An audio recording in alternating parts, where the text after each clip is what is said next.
नमस्कार, तुम्हा सर्वांचं स्वागत आहे टीच विथ प्रतिभा या आपल्या यूट्यूब चॅनलमध्ये। तर बघा आजच्या ठळक बातम्या। राज्यात 10 धडाकेबाज निर्णय 1 एप्रिलपासून लागू, 28 मार्च 2024 गुरुवार, म्हणजे काही मिनिटांपूर्वीच्या ह्या बातम्या आहेत।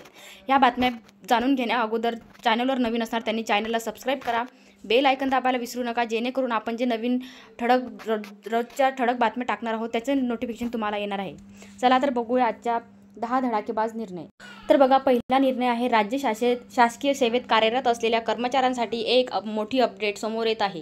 ती म्हणजे सरकारने काल अर्थातच मंगळवारी एक मोठा निर्णय घेतला आहे। त्यानुसार राज्यातील कर्मचाऱ्यांना मतदानाच्या दिवशी भरपगारी सुट्टी जाहीर करण्याचे निश्चित करण्यात आले आहे। त्यामुळे शासकीय कर्मचाऱ्यांना विनाअडचण मतदानाचा अधिकार बजावता येणार। दुसरी बातमी बघा, एअर एशिया विमान कंपनीकडून सिंगापूर आणि बँकॉक शहरासाठी आता छत्रपती संभाजीनगर येथून विमानसेवा सुरू करण्याच्या हालचाली सुरू झाल्या आहेत। विमानतळ प्राधिकरणासाठी यासाठी कंपनीसोबत प्राथमिक चर्चा झाल्याची माहिती विश्वसनीय सूत्रांनी दिली आहे। नंतरची बातमी बघा, संभाजीनगर शालेय विद्यार्थ्यांना शाळेमध्येच पोषण आहार दिला जात असतो। या पोषण आहारात वेगवेगळ्या पदार्थ, अन्न असा पूरक आहार दिला जात असतो। मात्र येत्या नवीन शैक्षणिक वर्षापासून विद्यार्थ्यांना पोषण आहारात सोया मिल्क देखील दिले जाणार आहे। प्राथमिक अनुदानित खाजगी शाळांसाठी ही योजना आहे। शालेय पोषण आहारामध्ये सकस व पूरक अन्न दिले जात आहे।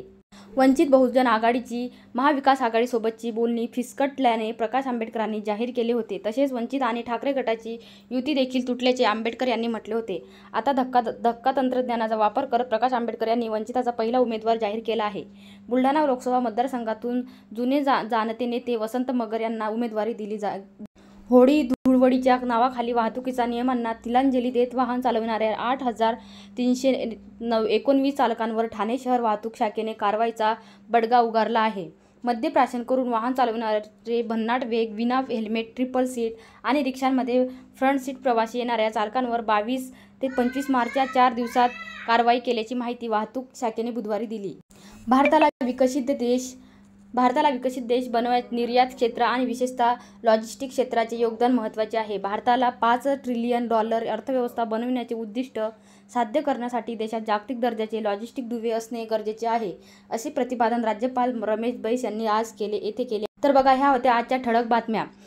1 एप्रिलपासून हे निर्णय लागू होणार आहेत। तर अशाच नवनवीन बातम्या, ठळक अपडेट जाणून घेण्यासाठी टीच विथ प्रतिभा या चॅनलला सबस्क्राईब करा।